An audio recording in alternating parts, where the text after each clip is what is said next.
So I looked at the G733 about a year ago, and I really do like that headset. It does have some things worth griping about, some things that people have mentioned, and this one does too, but it's kind of cool. One of the things I will mention right away, because I know people like a sound test, which we are gonna do, it picks up pretty poorly with this beam-forming virtual boom arm that it has. It uses two microphones to kind of come together to pick up your voice, and strives to do a good job, but to me really doesn't. I played with it with a buddy first in Discord, and he told me it sounded great. One of the best microphones he's ever heard, and I was like, cool, I'm gonna go record it, play it back for myself, and I went, I don't know what's wrong with my buddy or what he hears, but I definitely have better microphones than that. Then it gave me real pause, like maybe I don't hear microphones all that well. Anyways, here's a sample test, and the sad news before it starts also is it's not G-Hub supported, and I don't believe Logitech has any intentions to make this headset G-Hub supported. Anyways, here we go. This is the sound test, and please note that it will pick up direct sounds in front of you like keyboards. Okay, so here we are right now. This is the two microphones. As you can see, this littler one right here and then this main one. This is what the microphone sounds like. Not particularly amazing, I don't think,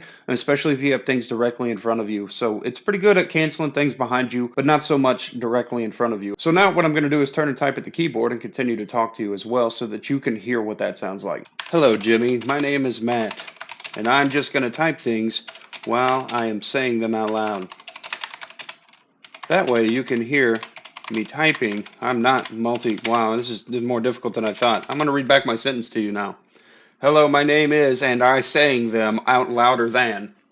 But anyways, you get the idea if you heard the keyboard there. The G435 weighs in at 164 grams. That's nearly half the weight of the already super light G733. So if you were thinking, man, they can't really get much lighter than the 733, they sure do here. And listening on it is an overall pretty well-rounded experience. It's also nothing that's really going to blow you away on an audiophile kind of level of you get the best rounded bass with the highs and the mids. It sounds pretty much I would say middle of the line, and I have no problems with the way it sounds. Playing games on it, talking to people in Discord, just listening to music on it, it sounds really good to me. It's not, again, something that's going to really take you away on a rocket ship and make you feel like you're transported somewhere else, but it's good, well-rounded sound. The 40mm drivers in them are Dolby Atmos certified, as well as a few other things, and they do consider themselves or quantify themselves as high-fidelity or hi-fi drivers. So talking a little bit about the construction, there's something to note right away. It feels like a cheap, cheesy, my first play school pretend headset set, and it looks like it's pulled straight out of the 1990s edition of Saved by the Bell. I also kind of enjoy it as I grew up in the 90s, and I see the allure and the appreciation for it. These things go full circle, so the way it looks, I find it pretty interesting, and while also mockingly hilarious,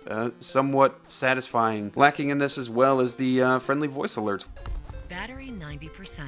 We get with a lot of their other headsets that tell you the battery level. This is going to require you more to take it off your head and click the power button in order to see the light up and tell you what the power level's at with a guesstimate range of colored LED response. But no simple voice press button where you can just press it and it'll tell you something like 80% like they did with the G733. Something that will be interesting and important to a lot of people is that this is such a well-rounded multi-purpose headphone that if you wanted to take it outside, connect it to Bluetooth, listen to music while you're doing yard work, walking down the street, going to school, something like that, you're able to turn on Bluetooth pretty simply and connect it. Now there's a caveat to that, as they have two different colors to indicate whether it's in Lightspeed mode, which is your USB dongle for the PC, or Bluetooth mode, which would be connected to your phone or other Bluetooth device. And that's that they use cyan for Lightspeed mode and just a regular, more deeper blue for Bluetooth. I hate to sound dumb here, but that's kind of confusing when you're thinking look for the blue light to indicate Bluetooth, and then you turn it on and it's cyan, which it's pretty blue color if you're unaware. And then there's a darker blue, so they're really just two different blues to indicate. It's not very, I don't know why they didn't go with like a yellow. I mean, I get that they're Logitech and blue is their color. I don't know why they didn't go with a yellow or something to make it a little more simple for people to be like, oh cool, it's on yellow, that means I can connect it to Lightspeed, and it's on blue, that means Bluetooth, instead of blue and lighter blue. It's a small gripe, but I just figured it's worth mentioning in case anybody gets in and goes,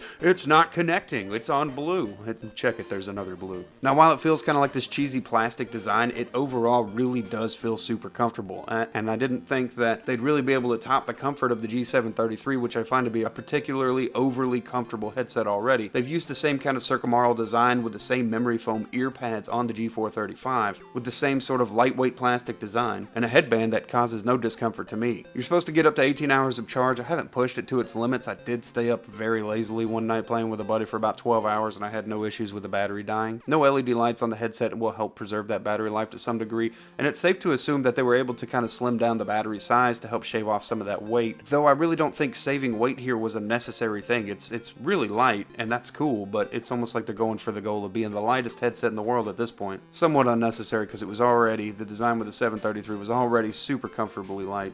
The coiled cables between the left and right ear are something worth mentioning too. I don't know if this aesthetic choice is going to end up biting them in the butt in the future, but I would be concerned at wear and tear and over time how well those are going to hold up. Now, they seem fine right now, but they also, again, kind of feel like something you might get as a pretend pair of headphones for a child to play with, while also being super functional as real adult headphones. I just do have that concern that eventually this cable in here is gonna lose its elasticity, it's gonna lose its strength, it's gonna wear down, and I'm hoping not, and I'm hoping this aesthetic choice wasn't a poor aesthetic choice, because it does look pretty nice and sort of adds to that 90s look of the headphones. Now, to mention your buttons real quick, you do have a power button right below the LED indicator on the headset, you have volume up and volume down, and you have a microphone mute button. And that microphone mute button is also going to be what swaps between your modes, light speed and Bluetooth. And if you're a console player, it is worth noting that the 435 can connect to your PlayStation console, your PlayStation 4, PlayStation 5, and connect to a Nintendo Switch, but as we see with most of the USB type connections, the 435 is not able to connect to an Xbox. And as I mentioned earlier with the virtual boom arm, you have the two microphones, and they're supposed to do a really good job at picking up sound directly ahead, but not a great job at canceling said sounds from directly ahead, as you heard with the keyboard test. It would be nice to see Logitech add support for G435 and the G Hub eventually, but I don't think that they have any plans to do that, so I wouldn't get your hopes up. Based on reading some comment and replies from Logitech, it just really doesn't sound like they're interested in doing that with this headset, and I can't say I blame them. It's sort of for the everyday use that meets the bare minimum requirements of all-roundedness when it comes to gaming, when it comes to listening to Bluetooth on the headphones, and just having a pretty overall decent sound experience. Anyways, guys, I hope this was somewhat helpful. I will see you guys in the next video I do. You guys have a great day, night, whatever it is.